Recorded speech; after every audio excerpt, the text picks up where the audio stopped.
If there were two words that I would never expect to be used in the same sentence in my entire life, it would probably be NASCAR and Supra. So, I was scrolling through my Instagram feed the other day, and I came across a post by Toyota Racing. It was a close-up shot of a car that looked like to be the new 2019 Supra, and it actually had the Supra logo that was used in the Mark IV, which I found interesting, so it caught my attention. Then I read the caption. The caption reads, "Click on our profile to view, see the full..." Okay, that's not proper grammar, Toyota Racing. It says, "Click on our profile to view the new Supra coming to NASCAR Xfinity Series in 2019. I read that correctly. And my first initial thought seeing that they're going to be putting the Supra in the NASCAR Xfinity Series was, why? I really don't even know what to think about that, honestly. It's the Supra. It's gonna be a NASCAR now.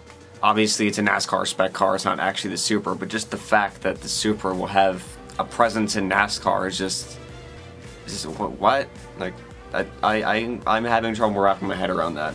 I haven't really been a NASCAR fan, like, at all since I was, like, 9. I mean, I can respect driving consistently at 180 miles an hour with, like, 40 other cars, like, a few inches away from your bumper, but it just disturbs me that it's the premier motorsport of the United States when there are so many more interesting motorsports out there, like all of them. Actually, I told my dad this, and he brought up a point that this could be a good thing, potentially, because since NASCAR is so popular in the United States, it could bring more attention to the Supra. It could make people more interested in the Supra, like people watching NASCAR. Then I thought, NASCAR fans being NASCAR fans, isn't Toyota like the most hated team in NASCAR, like, ever? Like, aren't most of the drivers that drive for Toyota, like, super unpopular drivers? And also, I read on Reddit that apparently some NASCAR fans think that Toyota cheats. So the problem that I'm kind of bringing up there is that it could get people, NASCAR fans specifically, to hate the Supra. Since NASCAR's fan base is widely men who live in the South, there's nothing more they like down there than their Fords and Chevys. And with Ford using Mustangs and Chevy using the Chevy SS, I think, the NASCAR fans think that those are cool cars. And when Toyota was using the Camry as their NASCAR, I'm sure the fans down south didn't really think too kindly of the actual Toyota Camry, considering that it's a Toyota Camry. So they might see the Toyota NASCAR as just another car based off of another Toyota, and they'll probably think that anyone who buys a Supra is probably too much of a bitch to handle the V8 of a Corvette. Plus, I can't really imagine that many people down south really think that kindly of the actual Mark IV Supra, or any other Supra for that matter, considering the fact that it has such a strong presence in drag racing, and if there's anything that a muscle car guy can't stand, it's losing a drag race to a Jap car. But I don't know, just like seeing the nameplate of this car being used in NASCAR after it's been used in stuff like GT500 racing, or like I'm used to seeing it on like Hot Version or like Best of Motoring and stuff like that. All these different types of motorsports that really couldn't get any farther from NASCAR, and now the Supra is going to be in NASCAR. Like, I don't know, just very, very strange to me. I can't really come up with the words to describe it. But yeah, it's a thing. It's happening. It's going to be happening in 2019. So yeah. Let's talk about something else now. Okay, now let's actually talk about the production Supra.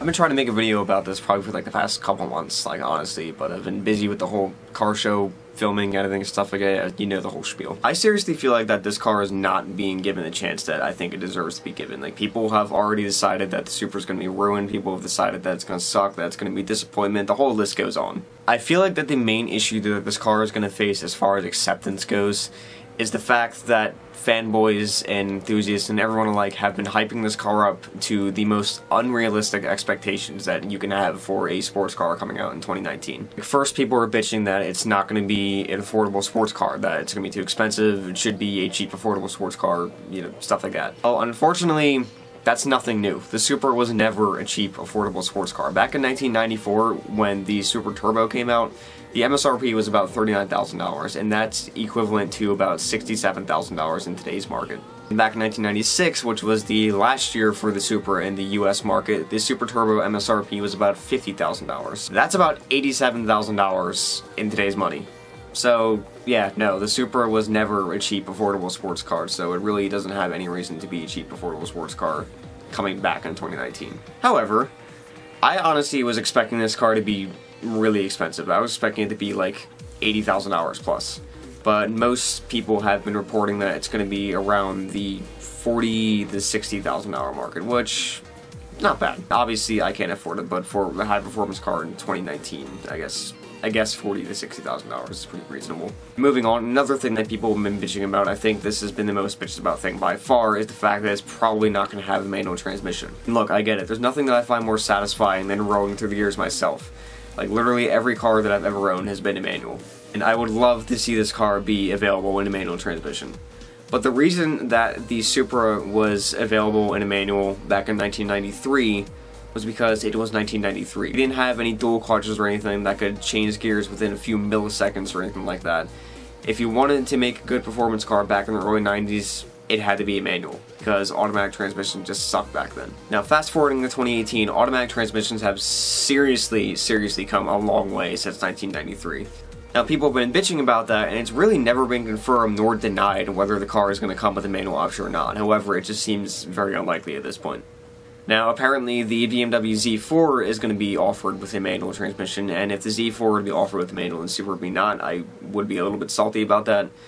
But my one friend has a theory that you'll be able to swap the Z4 manual transmission into the Supra, and I don't know, something about that just seems like it's much easier said than done, and I feel like a lot of people that buy the Supra will just not do that.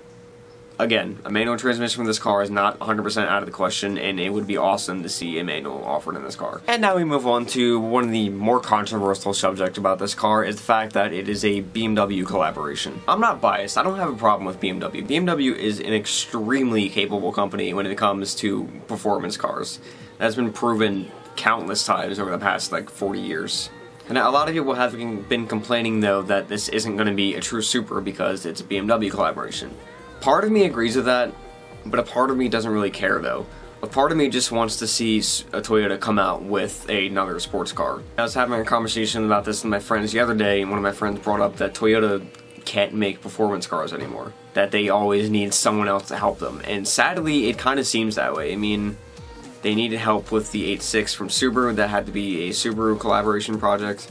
And now with the Supra, it has to be a BMW collaboration project. I don't necessarily see that as a bad thing. I mean, a lot of people were saying that it's going to be a Toyota with the complexity of a BMW. I get that. I'm hoping that Toyota's efficiency will overpower BMW's complexity within the Supra. I don't know about the Z4, that's all BMW.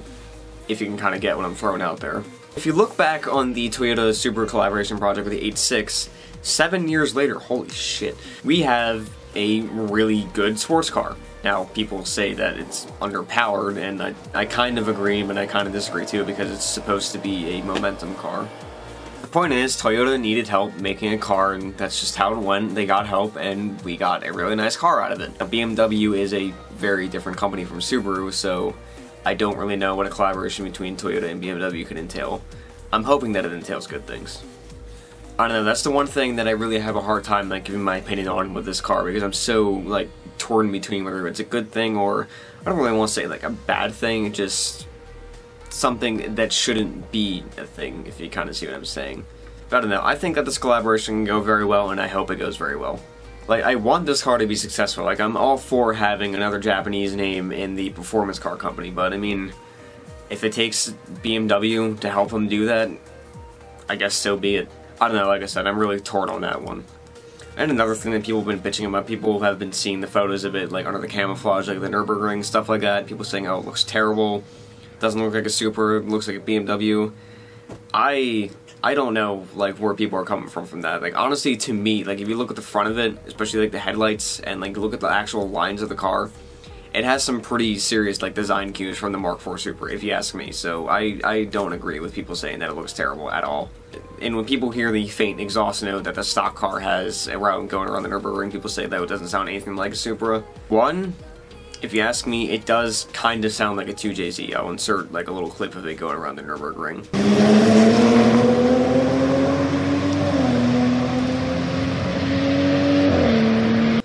Two, you want it to sound like an engine that came out in 1993. And I'm sorry, that's just not a realistic expectation.